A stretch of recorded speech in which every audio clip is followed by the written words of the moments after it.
बिस्मिल्लाहिर्रहमानिर्रहीम। अस्सलामु अलैकुम नाज़रीन, आप देख रहे हैं programme on the other side में हूँ आपके साथ फ़ाइज़ा शिराज़ी। नाज़रीन, हम देख रहे हैं कि कुछ सियासी मामलात हैं वो तो अपनी जगह हैं ही हैं, क्लैश आ रहा है तमाम सियासतदानों में, लेकिन इसके साथ साथ हम देख रहे हैं कि कल एक बहुत अहम अनयूजुअल हैपनिंग हुई। कल एक लेटर सामने आया है नाज़रीन। इस्लामाबाद हाई कोर्ट के 6 जजेस ने एक ख़त लिख दिया है, बहुत इंपॉर्टेंट और अनयूजुअल सी ये चीज़ हुई है। नॉर्मली ये इस तरह की प्रैक्टिसेस होती नहीं हैं। 6 जजेस ने एक ख़त लिखा है, इस्लामाबाद हाई कोर्ट के जजेस हैं, सुप्रीम जुडिशल कमीशन को, और उसमें उन्होंने कहा है कि जी आप एक कन्वेंशन कॉल करें क्योंकि बहुत सारी एग्जेक्टिव इंटरवेंशंस हो रही हैं जिसमें जुडिशरी के मामलात हैं। नाज़रीन, ये जो जुडिशरी के मामलात हैं पहले भी हम देखते हैं कि पॉइंट ऑफ कॉन्फ्लिक्ट पे चले जाते हैं। क्या अब एक नया राउंड है जो हम देखने जा रहे हैं, या क्या मज़ीद इसमें मज़ीद इशू सामने आ सकते हैं? अब इस सब पे बहुत इम्पॉर्टेंट है क्योंकि एक सिर्फ ये जुडिशरी के मामलात के साथ साथ बहुत ज़्यादा इंपॉर्टेंट केसेस भी चल रहे हैं, और इसमें एक अहम केस ये भी है जहाँ पे बानी पीटीआई के केसेस हैं, वहाँ पे दूसरी जानिब एक सिविलियंस का ट्रायल मिलिट्री कोर्ट के हवाले से भी बड़ा अहम केस है जो कि अपील की सूरत में चल रहा है, वो भी बड़ा अहम है। इसके अलावा नाज़रीन, ये बातें पहले चल रही थी कि शायद पॉइंट ऑफ कॉन्फ्लिक्ट आ जाएगा इस सब में, लेकिन अब हम देख रहे हैं कि between judiciary and government and establishment, लेकिन अब जो मौजूदा सूरत हाल है उसमें ये ख़त, ये चीज़ें, and in the mean time politicians एक दूसरे के गले पड़े हुए हैं, एक दूसरे को बर्दाश्त करने को तैयार नहीं, एक दूसरे का सियासी वजूद उनसे बर्दाश्त नहीं है। उस मौके पे ये इस तरह से लेटर सामने आ जाना, इसकी क्या वैल्यू होगी, इस पे पॉलिटिकल ओपिनियन भी जानने की कोशिश करेंगे और इस पे कानूनी एंगल भी जानने की कोशिश करेंगे कि अब इस पे आगे होगा क्या ये चीज़ें यहीं रुक जाएंगी या मज़ीद इनमें बिगाड़ भी आ सकता है, और ये किस हद तक स्वेर हो सकती हैं चीज़ें, क्योंकि ये किसी आम बंदे ने नाज़रीन नहीं लिखा। ये सिटिंग जजेस हैं, 6 जजेस हैं, हाजिर सर्विस हैं इस्लामाबाद हाई कोर्ट के, जिन्होंने ये लिखा है।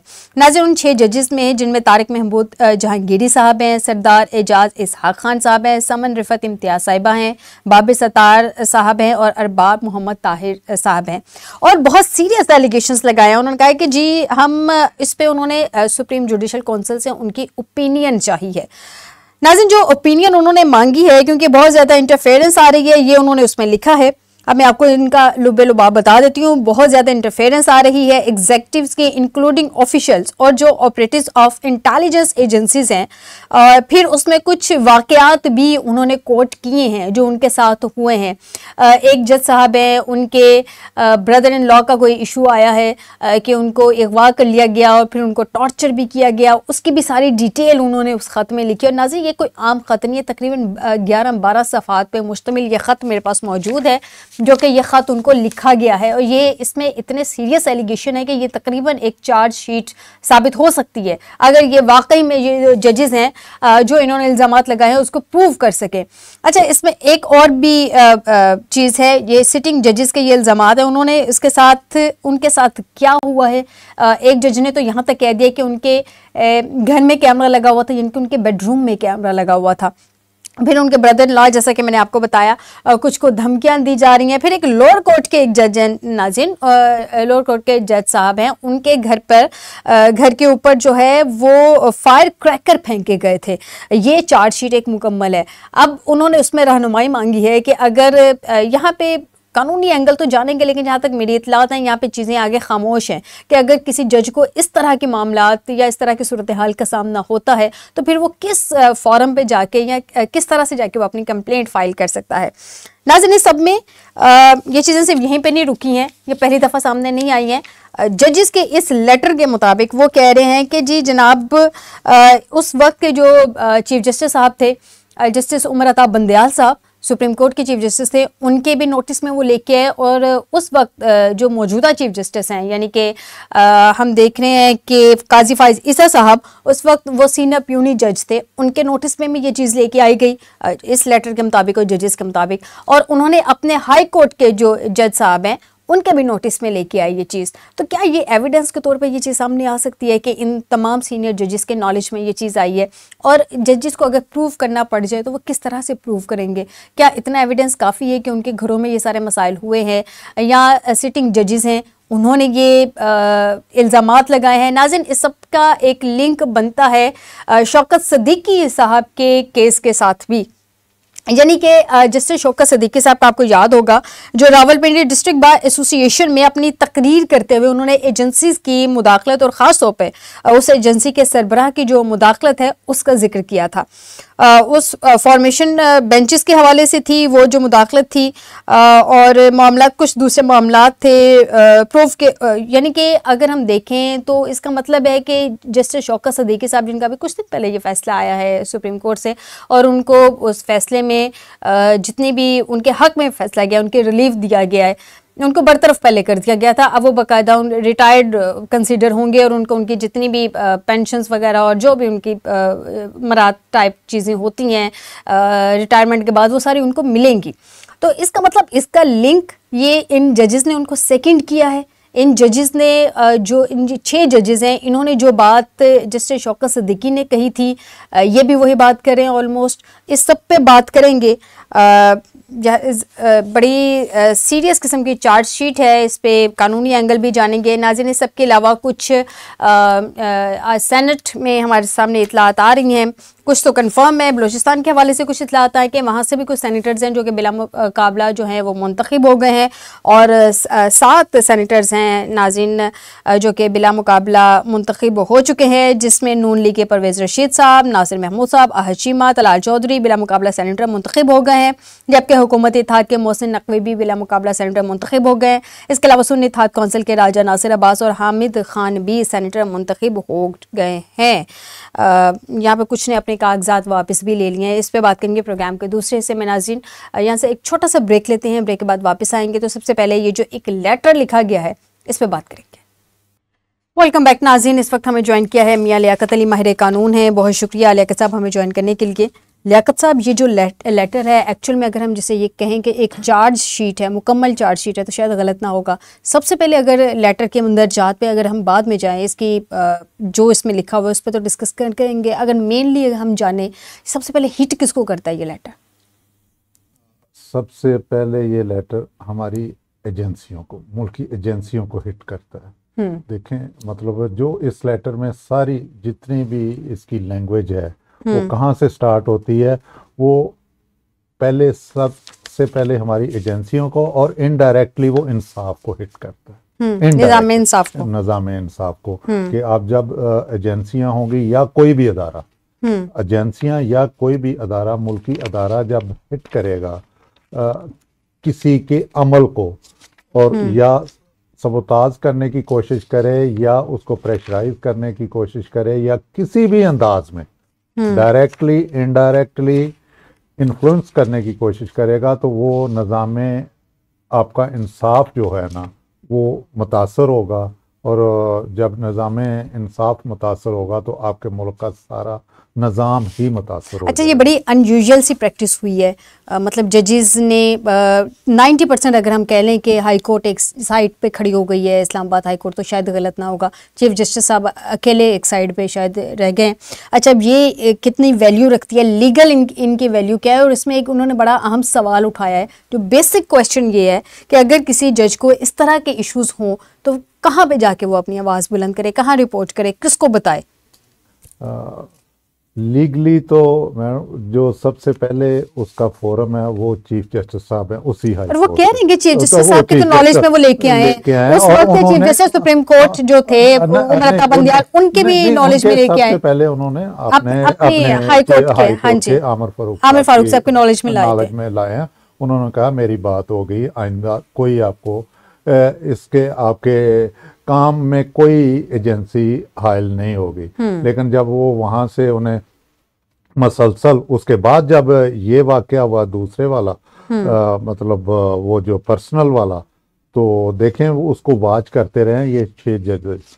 ये इंतहा होती है, कभी नहीं होता कि आपने देखा होगा कि कभी किसी भी कोई भी, इवन हमारे बार एसोसिएशन है तो वहाँ भी 3-4 ग्रुप होते हैं, सारे एक तरफ उस वक्त होते हैं जैसे इफ्तिखार चौधरी का एक मामला आया था, तमाम वकला बरादरी एक हो गई थी क्योंकि उन्होंने उस वक़्त के फैम के मुताबिक के इन्होंने इंतहाई ज़्यादती कर दी है एक मतलब अदारे के सरबराह जो मुल्क का सबसे बड़ा अदारा है आईनी, और वहाँ उसको उन्होंने बगैर किसी वजह के उसको घर भेज दिया। तो लेकिन अभी भी तो ये है ना, ये देखें, ये जो लेटर है, अब आप बता सकते हैं कि इसकी कानूनी और आईनी हैसियत क्या है, लेकिन ये बहुत ज्यादा, मेरे ख्याल में ये बहुत ज्यादा इंपॉर्टेंट चीज है। सिटिंग जजेस हैं, हाई कोर्ट के 6 जजेस हैं, और जो एलिगेशन वो लगा रहे हैं वो बड़े सीरियस है।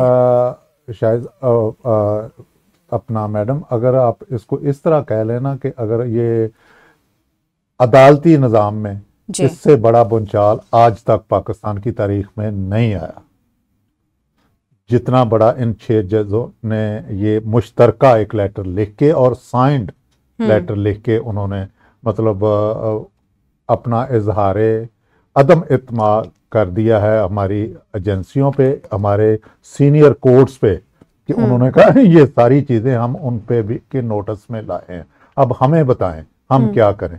जब कोई अदारा हमारे ये मेन क्वेश्चन यही है कि वो कह रहे हैं कि अब हमें बताएं हम क्या करें। क्या है यहाँ पे आइन और कानून में कोई चीज नहीं है, आगे डिटेल नहीं है कि अगर कोई इस तरह के वाकयात हो तो जजेस को क्या करना चाहिए।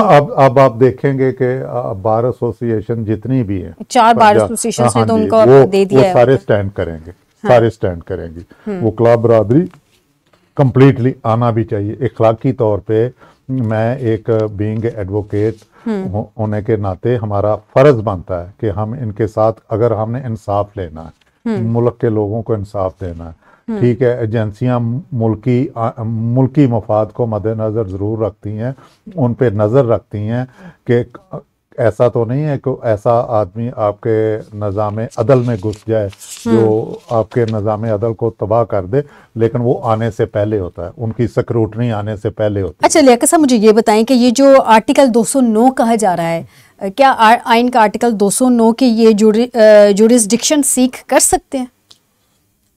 देखें जी, अब ये डिपेंड करता है सारा कुछ। अब देखें ना, फुल कोर्ट रेफरेंस जो स्टार्ट हो गया इस वक्त आपके मतलब नहीं, इसके आइन के इस आर्टिकल के मुताबिक क्या जुरिस्डिक्शन जो है वो सीख हो सकती है या इसका कोई एंगल निकाला जा सकता है? नहीं, अभी इसको ना मेरा ख्याल है कि सारा कुछ ये जो अभी हमारा चल रहा है इस वक्त फुल कोर्ट रेफरेंस, उसके बाद आपको सूरत हाल को वाज़ेह होती है। यानी कि ये जो आइन का आर्टिकल 209 का कहा जा रहा है, इसको अभी इसकी क्लैरिटी नहीं है, इसके बाद पता चलेगा, इसके बाद आएगा कि किस तरफ वो क्या एक्शन लेते हैं। मेरा ख्याल है कि अब तमाम जजेस को मेरा आ जाना चाहिए कि एक पेज पे अच्छा, सुप्रीम कोर्ट पे भी ये नहीं है कि ये हाई कोर्ट के जजों के साथ हो रहा है। देखें, ये सब कुछ सुप्रीम कोर्ट के जजेस के साथ भी हो रहा है और ये आवाजें अब आपको आएंगी। यानी कि आप लोगों के नॉलेज में है कि ये जो आवाज उठी है ये सुप्रीम कोर्ट के जजेस के साथ भी हो रहा है, सिटिंग जजेस के साथ। मैं देखें, मेरे पास कोई ऐसे शवाहद तो नहीं, मैं खुद तो पेश नहीं कर सकता, लेकिन हम चूंकि बार रूम में बैठते हैं, ठीक है, वकला बरादरी में बैठते हैं, हम सुनते रहते हैं आए रोज के जज को कितना मजबूर किया गया किसी फैसले के लिए, ठीक है। तो वो ये मतलब लिहाजा अब चूंकि एक उन्होंने वो खौफ का एक हॉल जो था ना वो टूट गया।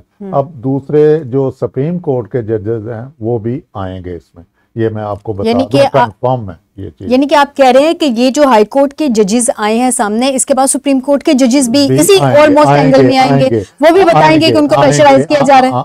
आएंगे। और लाहौर हाई कोर्ट में भी मैंने आपको बताया कि आपके मुल्क का कोई भी जो एपेक्स कोर्ट है ना, मतलब हायर कोर्ट हो गए, सुप्रीम कोर्ट हो, उनमें हर जगह पे हमारी एजेंसियां असरअंदाज होती रही। अच्छा, पिछले दिनों में अब मुझे एक चीज़ कंफर्म करेगा कि पिछले दिनों में मुझे इस बात की डिटेल का ज़्यादा नहीं पता, आप इसको कंफर्म भी कर सकते हैं, डिनाई भी कर सकते हैं। पिछले दिनों में इस लाहौर हाई कोर्ट का भी कोई अहम इजलास हुआ था, ये अंदर में आपस में डिस्कशन हुई थी, उधर भी इसी तरह की आवाज़ उठाई गई थी, क्या ऐसा दुरुस्त है? बिल्कुल ऐसी बातें होती रहती हैं। उसको पिछले दिनों में उस पर बड़ा, फिर उस इजलास में बड़ा इशू भी बना था, एक जज साहब ने कहा था कि हम कब तक ये बर्दाश्त करेंगे, ऐसा कुछ हुआ था? वाकई दुरुस्त है? बिल्कुल ऐसा दुरुस्त हुआ था। और ये कहानी ज्यादा एजेंसियों की इन्वॉल्वमेंट की स्टार्ट हुई है जब से एक सियासी जमात के साथ तहरीक इंसाफ की बात कर रहे हैं, तहरीक इंसाफ की, उस वक्त से ये एजेंसियों की इन्वॉल्वमेंट पहले नहीं थी। नहीं, पहले थी जहां उनका मुफाद होता था। लेकिन ये कि पहले सियासी नेचर के इस तरह के केस ही नहीं आते। लेकिन हम भुट्टो के केस में भी तो देख रहे थे ना, वो भी एक सियासी था, फिर नवाज शरीफ साहब पे जो केसेस बने थे वो भी एक सियासी नौयत के केसेस। वहां क्या हुआ था, भुट्टो के केस में क्या हुआ था? अब नवाज शरीफ साहब के साथ जो हुआ था वो भी तो सियासी नौयत के केसेस थे। पनामा केस में क्या हुआ? पनामा में हुआ था, तो पनामा में उनको सजा देते, फिर अकामा पे क्यों दे दी? तो वो भी तो थोड़ा सियासी नौयत का ही बन जाता है। ये मैंने आपको बताया ना कि हमारी एजेंसियां जहां सियासी पॉलिटिकल मामलात होते हैं, मुदाखलत तो रही है ना। अच्छा, अभी आप इस चीज को कंफर्म करें कि अभी इस्लामाबाद हाई कोर्ट की जानिब से ही आया, उसके बाद पीछे पीछे सुप्रीम कोर्ट के भी जजेस आ सकते हैं और पीछे पीछे लाहौर हाई कोर्ट के जजेस भी आ सकते हैं, इसी किस्म की कोई 19-20 के फर्क से चारों मतलब बाकी हाई कोर्ट्स भी आ सकती है। बाकी हाई कोर्ट्स होता हर जगह पे, आपको पता नहीं। हिम्मत कौन कौन उठाएगा? हिम्मत अब कर ली है ना, एक ग्रुप ने हिम्मत कर ली है। इस्लामाबाद वो सेंट्रल था, उन्होंने हिम्मत कर ली है। अब आगे डिपेंड करता है, तो तमाम जजेस को चाहिए कि अब आंखें खोलें और कम से कम आलाकार ना बने। एजेंसियों के कहने पे किसी को जजा सजा, वो उनके पास बहुत बड़ा मनसब होता है हमारी जजेस के पास, उन्होंने किसी की ज़िंदगी और मौत का फैसला करना होता है। उसके अलावा ऐसे फैसले करने होते हैं जिसमें अरबों करोड़ों के फुल कोर्ट इजलास जो हुआ है अभी फिल वक्त, उसकी डिटेल तो मेरे पास नहीं आई है। ये जो फुल कोर्ट ये जो फुल कोर्ट इजलास हुआ है, क्या इसमें हम एक्सपेक्ट कर सकते हैं कि ये जो एक पॉइंट ऑफ कन्फ्लिक्ट है या जिसमें कन्फ्यूजन का पॉइंट हम कह सकते हैं कि जजेस को ये नहीं पता कि अगर उनको इस तरह का प्रेशराइज किया जाए तो उन्होंने किस पॉइंट पे जाना है, किस फोरम पे जाना है, कहाँ जाके किसको कंप्लेन करनी है, वो चीजें डिसाइड हो जाएंगी, फिर एक्सपेक्ट करें? बिल्कुल हो जाएंगी। वैसे तो देखें, जब भी होता है, आपको पता है कि जो गवर्नमेंट सेक्टर है उसमें यही एक तरीकाकार है, जब किसी अदारे को के किसी भी मुलाजम को, वो अपने सीनियर को बताते हैं, वो हमेशा अपने हेड को पहले अप्रोच करता है। हेड जो है ना, वो अगली रेमेडी अगर खुद सॉल्व ना कर सके तो उससे आगे देखता है। लेकिन यहाँ तो मामला ही कुछ और है ना। यहाँ तो हेड को भी बता दिया, उस वक्त के चीफ जस्टिस को भी बता दिया, सीनियर प्यूनी जज को भी बता दिया, सबके नॉलेज में ले आइए। एविडेंस के तौर पे इस्तेमाल हो सकती है ये चीज। क्यों नहीं? चीजें उन्होंने तो मुझे तो मतलब वो बात कहते हुए भी बंदे को बड़ा अजीब सा लगता है। कहते हैं कि एक जज ने जिसकी प्राइवेसी को डिस्टर्ब किया गया, उसने मतलब कहा कि शायद मतलब chief justice Islamabad high court को, फरूक साहब की कोर्ट में, ये वहाँ तक कहा कि ये आपको यकीन नहीं आता तो ये चिप चला के देख लें। मेरी प्राइवेसी को इस हद तक मतलब हिट किया गया। अच्छा, जब ये कंप्लेंट की थी जज साहब ने, जिनके बेडरूम में कैमरा लगा है, उनकी बात करें ना, उन जज साहब की। अच्छा, मुझे लियाकत साहब ये बताएं, ये जो 6 जजेस का सुप्रीम जुडिशल काउंसिल को खत, ये भी एक जुडिशल हिस्ट्री है, अनप्रेसिडेंटेड वाकया है। मतलब इस तरह से जजेस उठ के सामने आ गए, उन्होंने एक लेटर लिख दिया और उन्होंने उन चीज़ों को इन राइटिंग लेके आए। मेरे ख्याल में जैसे कि वो कह रहे हैं कि पहले उन्होंने बहुत सारे सीनियर जजेस को या उन्होंने चीफ जस्टिस साहिबान को कंप्लेन की। अब आपको लगता है कि अब इन्होंने जो इन राइटिंग किया है, ये फंस गए हैं जितने सीनियर जजेस हैं, अब उनको इस पे स्ट्रिक्ट एक्शन लेना पड़ेगा और उनको हमारी पहले सुनी अनसुनी तो हो गई ना, जो ज़बानी कलाम वो कहते रहते, बंदा बोलता नहीं था। देखें, बातें कब से चल रही हैं, फलां को मैनेज करो। ये सारा मामला तो स्टार्ट हुआ ना शौकत सदीकी साहब से, इन्होंने भी उसी को बेस बनाया कि जब एक बंदे, उन्होंने कहा आपने उसको, ठीक है, आप उन्होंने मराद तो दे दी, मराद भी दे दी, अब आप उनका टाइम गुजर गया हुआ था। उन्होंने कहा कब तक आप ये अमल दोहराते रहेंगे? कि एजेंसियां वहां प्रूव हो गई ना कि एजेंसियों ने इन्वॉल्व किया। फैज हमीद क्या कहता रहा, मतलब बाजवा साहब क्या कहते रहे, आपसे एक हाई कोर्ट का जज नहीं मैनेज हो रहा, तो इस तरह की बातें। यानी कि ये जो रावलपिंडी डिस्ट्रिक्ट बार एसोसिएशन में जिससे शौकत सदीकी साहब ने एक स्पीच की थी ये एजेंसीज की मुदाखलत की और बेंचेस की फॉर्मेशन के हवाले से, यानी कि उनको इन प्रूव हो गया ना। आप कह रहे हैं कि वो प्रूव हो गया, मतलब शौकत सदीकी साहब को तो चलें रिलैक्सेशन मिल गई। इस खत के बाद आप समझ रहे हैं कि ये प्रूव हो गया है या उन्होंने उसको सेकंड किया, प्रूव अभी होना बाकी है? नहीं, जो उन्होंने एजेंसियों का लेटर लिखा था, देखें, उनको जब कहा गया कि इनको गलत निकाला गया शौकत सदीकी साहब को, इट मीन कि जो उनके इल्जामात थे, जो वो कह रहे थे, वो दुरुस्त था शौकत सदीकी साहब। That is the reason why वो कामयाब हो गए इसे इसे अपनी पोजीशन को बहाल करने में।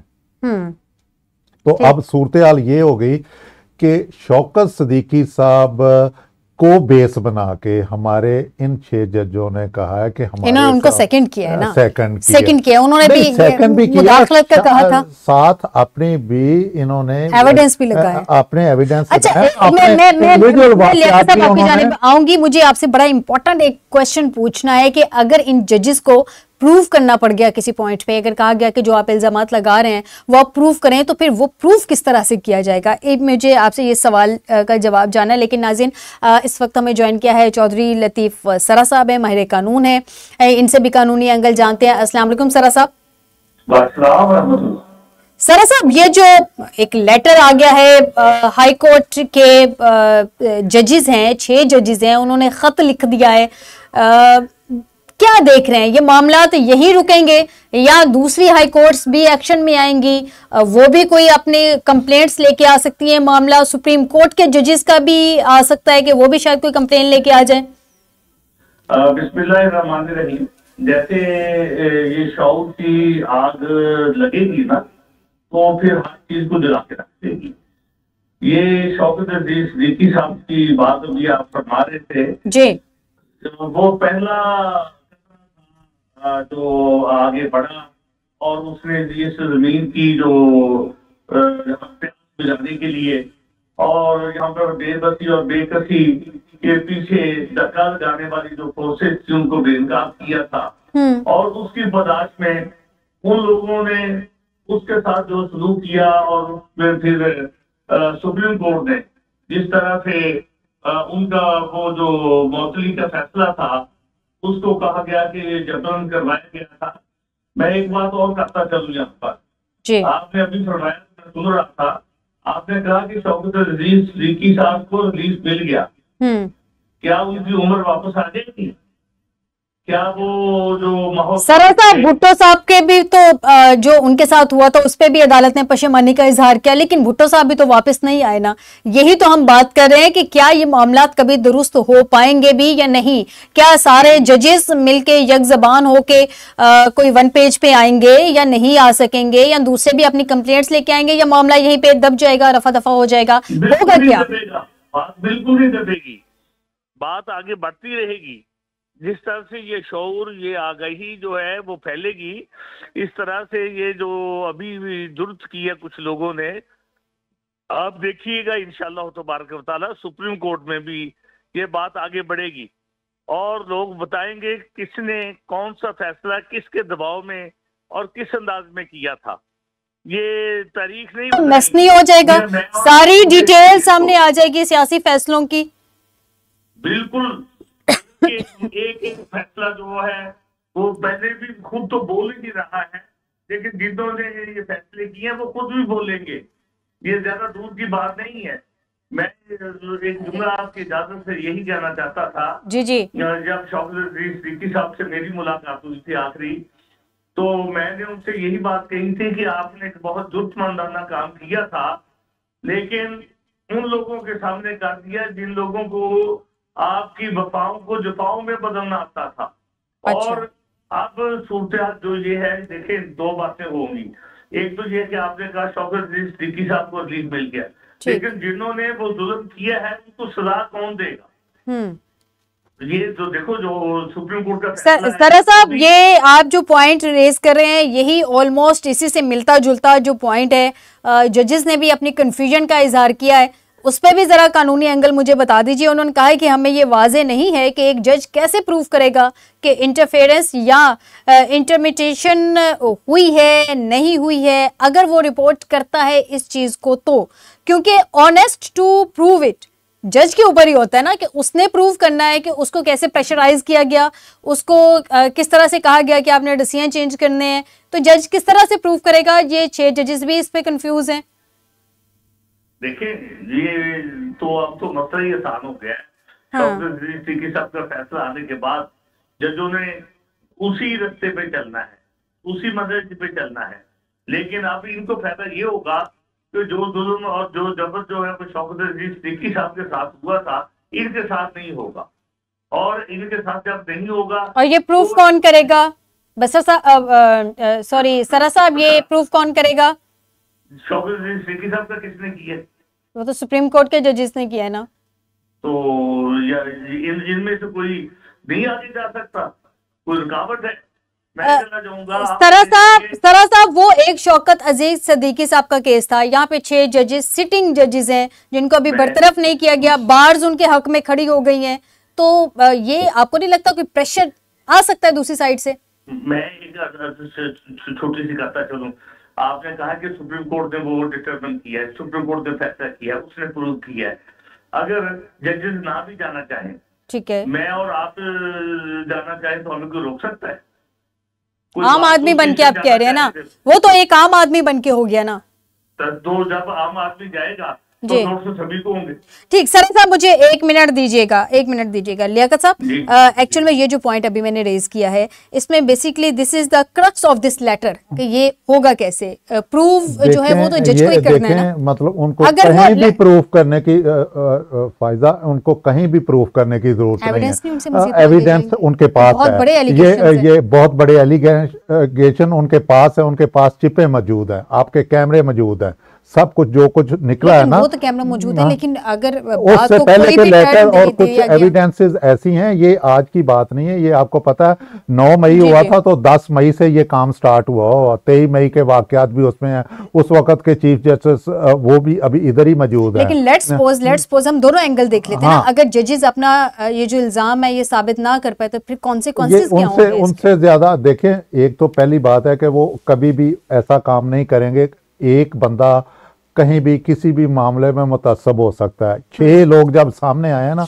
इसका मतलब है, पहली बात है कि कोई बंदा अपनी निजी जिंदगी के बारे में ऐसा जो सवाल है, ऐसा राज अफशा नहीं करता जब तक कि उसको बिल्कुल दीवार के साथ ना लगा दिया जाए। इसका मतलब है 6 के 6 जजों को, उनको इस हद तक मजबूर किया गया है कि वो फट पड़े हैं, फट पड़े और फ्रंट फुट पे आ गए, और सारे बार जो है ना सब उनके पीछे खड़े हैं। यही बात लियाकत साहब, मैं सरा साहब से जान लूं। सरा साहब, आप हमारे साथ ही हैं? सरा साहब, ये जो पॉइंट है, 2 एंगल्स हैं, मेरे ख्याल में 2 एंगल्स हैं, आप इसे एग्री या डिसएग्री कर सकते हैं। एक तो ये है कि ये एक एकेडमिक बहस हो सकती है कि जी होता है, हमेशा से होता रहा है, और उसके बाद इसको रफा दफा कर दिया जाएगा। दूसरा पॉइंट ये है कि इसका जो एक्चुअल में हमारे मुल्क में जो सारी हैपनिंग्स होती हैं, उसकी टाइमिंग बड़ी इंपॉर्टेंट होती है कि किस टाइम पे क्या चीज़ डिस्क्लोज की जा रही है या किस टाइम पे क्या चीज़ सामने आ रही है। अब ये जो चीज़ है, कल या परसों में हम देख रहे हैं, कोई ऐसा वाकया नहीं हुआ कि जिसमें हम कहें कि इस टाइम पे ये लेटर का आना बहुत मायने रखता है, ऑलरेडी ये इश्यूज चल रहे थे। अगर ये कोई फरवरी के तीसरे हफ्ते में आता तो शायद मैं कहती कि आरओज के इश्यूज बहुत ज्यादा थे, उस हवाले से प्रेशराइज किया जा सकता है। अभी ये कल ये लेटर सामने आना, क्या लगता है टाइमिंग के हिसाब से, क्या लगता है क्या हो सकता है इसका लिंक? अच्छा, इसमें सादा सी बात है, दुनिया में जितने भी वाकयात होते हैं ना, सिर्फ पाकिस्तान में नहीं, पूरी दुनिया में, पूरी वर्ल्ड में ही उसमें टाइमिंग को मद्देनजर रखा जाता है। और पाकिस्तान में थोड़ा सा मैं और आप दोनों आप मौजूद हैं, यहाँ पे जो वाकयात होते हैं उसको हम देखते हैं कि ये इस तरह से हुआ, और इन हालात में दूसरी तरफ से सोचा ये थी। देखिएगा, ये जो कुछ हुआ है, इस अंदाज से जो हो रहा है, एक बात नजीब सुन लें, या ये दीवार पे लिखी हुई एक बात है कि ये 1 से 6 पे बात पहुंची है, और 6 से ये आगे बढ़ेगी, ये पीछे नहीं रुकेगी। सरा साहब, high court, Lahore high court का क्या स्टांस है इस पे? आप बार की बात नहीं कर रही हूँ, कुछ जजेस से आपका इंटरेक्शन भी रहता होगा, क्या उनको भी कुछ इस तरह के इश्यूज का सामना है? निजी मामलों में सारे जजेस जो है वो बातें करते हैं। अच्छा, इसमें कुछ नहीं कह रहा, निजी मामलों में सारे के सारे जजेस ये बातें करते हैं, ठीक है, लेकिन जुर्त कोई नहीं करता था। देखें, जब एक ने बात जुर्त की, फिर 6 ने जुर्त की, 6 से ये बात, जैसे मैं कह रहा हूँ कि आगे बढ़ेगी, ये सिर्फ लाहौर से नहीं या इस्लामाबाद के बाद ये बात कराची भी जाएगी और कोटे भी पहुंचेगी, दूर जाएगी। सरा साहब, एक आखिरी सवाल आपसे मुझे बता दीजिएगा, उन्होंने कहा है इस खत में, वो जो डिटेल बता रहे हैं कि उन्होंने उस वक्त के चीफ जस्टिस जनाब उमर अता बंदियाल के गोशगुजार भी ये किया, फिर काजी फायजी साहब जो उस वक्त सीनियर प्यूनी जज थे उनको भी नोटिफाई किया, फिर उन्होंने अपनी हाई कोर्ट के जो चीफ जस्टिस थे उनको भी बताया, तो क्या उनके पास कोई इख्तियार था नहीं कि वो उस पर कोई एक्शन ले सकते हैं, या एक्शन लेना नहीं चाहा गया उस वक्त? नहीं, एक्शन लेना नहीं चाहा। इख्तियार तो होते हैं, जुट नहीं कोई करता।